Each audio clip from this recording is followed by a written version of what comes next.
Well, good afternoon, fellow constitutionalists. On this video today, we're going to talk about a bombshell that was dropped on Friday afternoon just before the evening news cycle. And this is a federal district court judge of the Eastern District in Virginia accused the Mueller team and their investigation of lying and trying to target Trump. And this, folks, this is significant. Now, I have been reading a lot of different blogs and opinions about this, and as you can imagine, those on the political divide, there's a bias either way. Okay, the Republicans, and I sort of side with the Republicans here about calling for an end to the Mueller investigation, especially after this judge receives the memo to put out the scope, or the memo for the scope of the Mueller investigation, which we haven't seen yet. And this judge is like, I want to see it unredacted. You got 2 weeks to produce it. And this is significant because up until this point, we hadn't gotten into any court proceedings that a judge might ask for this material. So this is very, very important here. Now, I have a couple articles here. This is from Fox News. I have articles not only from Fox News, but CNS News, RT, RussianToday.com. There are some other reports. CNN is actually reporting on this. However, CNN doesn't get into the part about where the judge said that they're being untruthful. And so there's a definite bias going on here because those on the left, the Democrats that supported Hillary, they feel that they need to be able to get Trump by any means necessary. And this judge is calling foul on this whole situation. Now, this article here by Fox News is by Jake Gibson, and it was posted on the 4th of May. May the 4th be with you. And it amazed me, folks, the scope of what was going on here. And this is how this article reads here. It says, federal judge rebukes special counsel Robert Mueller's team. During a hearing for former Trump campaign chairman Paul Manafort, U.S. District Judge T.S. Ellis III challenges scope and authority of the special counsel's investigation. Reaction from Republican Congressman John Ratcliffe from from Texas. A federal judge on Friday harshly rebuked the special counsel Robert Mueller's team during a hearing for ex-Trump campaign chairman Paul Manafort, suggesting they lied about the scope of the investigation, are seeking unfettered power, and are more interested in bringing down the president. You don't really care about Mr. Manafort, U.S. District Judge T.S. Ellis III told Mueller's team. You really care about what information Mr. Manafort can give you to lead you to Mr. Trump and impeachment or whatever. Further, Ellis demanded to see the unredacted scope memo, a document outlining the scope of the special counsel's Russia probe that congressional Republicans have also sought. The hearing, where Manafort's team fought to dismiss an 18-count indictment on tax and bank fraud related charges, took a confrontational turn as it was revealed that at least some of the information in the investigation derived from an earlier Justice Department probe in the U.S. Attorney's Office for the Eastern District of Virginia. Manafort's attorneys argue that special counsel does not have the power to indict him on the charges they have brought and seem to find a sympathetic ear with Ellis. The Reagan-appointed judge asked Mueller's team where they got the authority to indict Manafort on alleged crimes dating as far back as 2005. Folks, that's significant. That's significant. And this isn't the first time we're hearing about this, but this is part of the investigation that the Mueller team says it's a part of their investigation, which it really wasn't. It was a part of an earlier investigation. It had nothing to do with the Russia probe. Okay? I read on. The special counsel argues that Deputy Attorney General Rod Rosenstein granted them broad authority in his May 2017 letter appointing Mueller to this investigation. But after the revelation that the team is using information from the earlier DOJ probe, Ellis said that information did not arise out of the special counsel's probe. and therefore may not be within the scope of that investigation. We don't want anyone with unfettered power, he said. Now, this is the judge saying this. We don't want anyone with unfettered power, he said. Mueller's team says its authorities are laid out in documents, including the August 2017 scope memo, and that some powers are actually secret because they involve ongoing investigations and national security matters that cannot be publicly disclosed. Ellis seemed amused and not persuaded. He summed up the argument of the special counsel's office as, we said this is what the investigation was about, but we're not going to be bound by it, and we weren't really telling the truth in that May 17th letter, appointing a special counsel. He referenced the common explanation of NFL announcers saying, come on, man. Attorneys for Trump campaign chairman Paul Manafort argued the special counsel does not have the power to indict their client on the charges they brought. Trump himself drew attention to the judge's comments later Friday afternoon during an NRA convention in Texas. It's a witch hunt, he said. I love fighting these battles.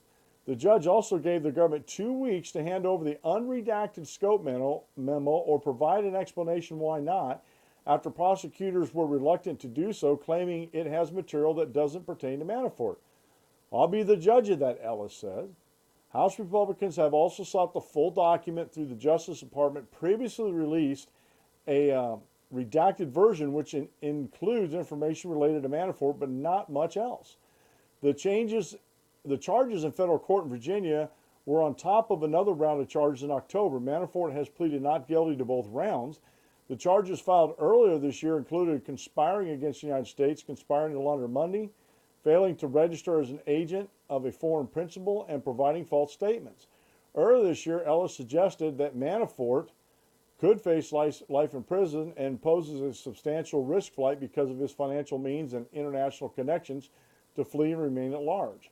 Now, there is an editor's note here. A previous version of this report incorrectly quoted one of Judge Ellis's statements. Folks, I'm telling you what, this is a bombshell. Because there's two things I want to point out here. If the prosecutors or Mueller's team does not turn over the redacted memo or give a sufficient reason to satisfy the senior judge, he's the senior judge there at the U.S. District Court of Eastern Virginia, then he can just throw the whole thing out.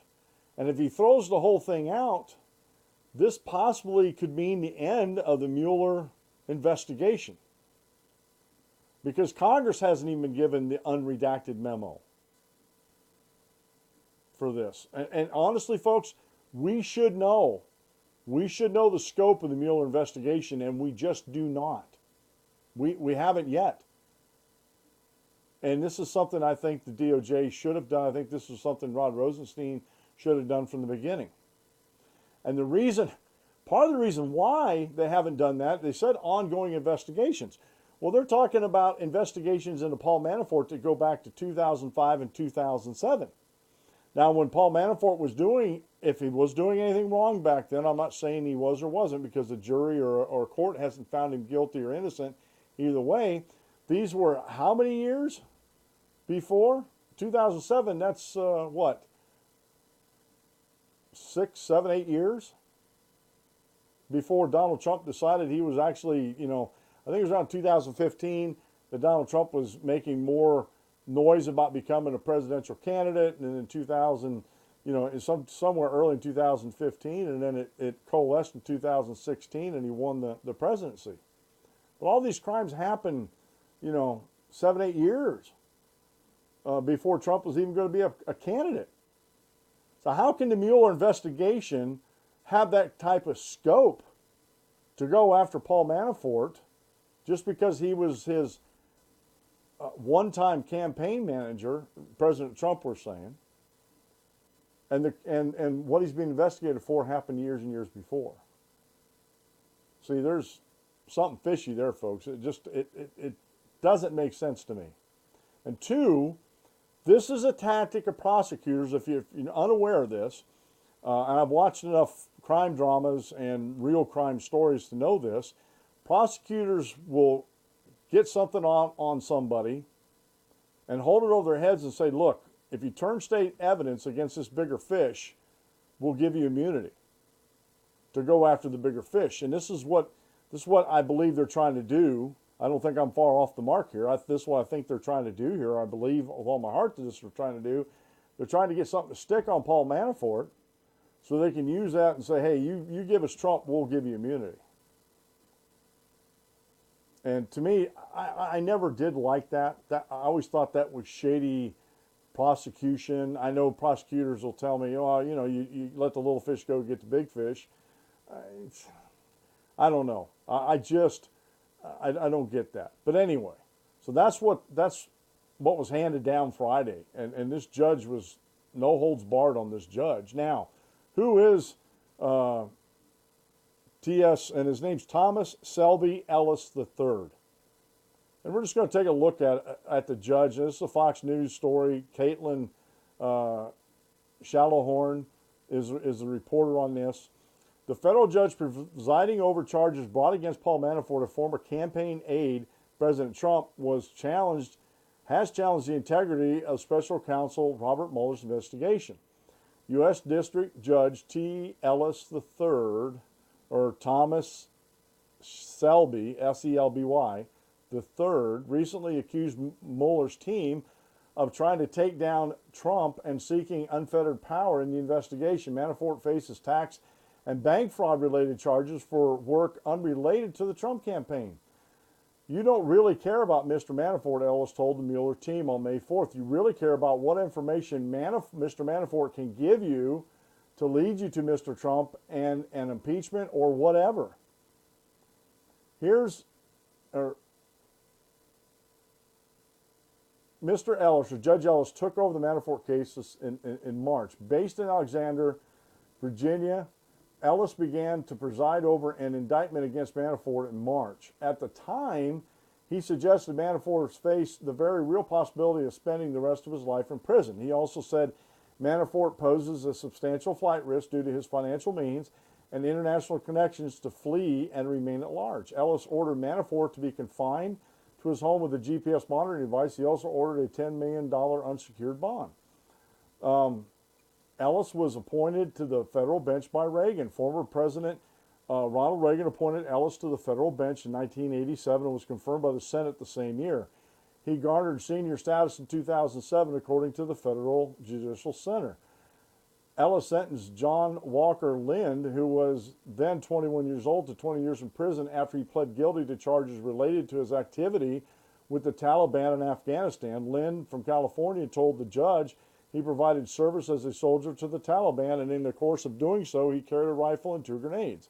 The judge also threw out a case in 2006 involving a German citizen who alleged he was taken and beaten by the CIA. Ellis rejected the suit, not necessarily because of the validity of the allegations, but because of national security. In times of war, our country, chiefly through the executive branch, must often take exceptional steps to thwart the enemy, Ellis said. Ellis served in the U.S. Navy from 1961 to 66, according to the Federal Judicial Center.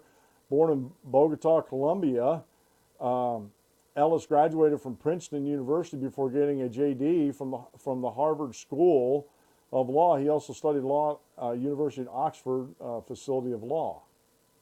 So that's just a little rundown of who Mr. Ellis is. He seems like a no-nonsense type judge. And if you look down here real quick, I don't mean to go back and forth here. He was born in Bogota, Colombia. I mean, here's a person that knows about the corruption in Colombia, South America. And, it seems to me to be kind of a no-nonsense, almost hard-nosed judge when it comes to certain things that are happening here on the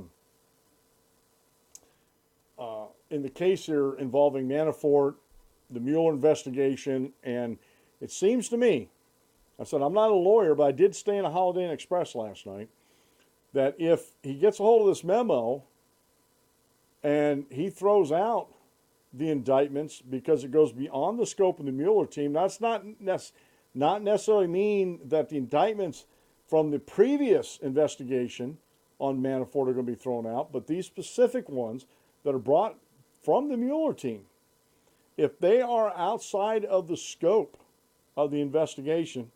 One, like I said, the indictments from the Mueller team would be thrown out.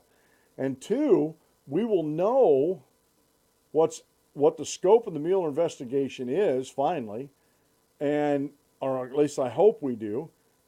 And if we find out what the scope is, then we'll see how far afield they've actually gotten. And if they've really gone far afield, I think the public cry is going to be for Rod Rosenstein, the assistant AG, to shut down the Mueller investigation. Because so far they haven't produced anything against Donald Trump at all.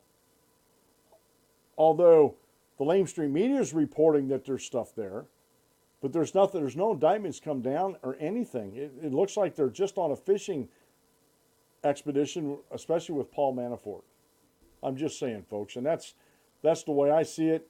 Folks, if you got any questions about this, please leave your comments below, and I answer. I read all the comments that come in on my videos.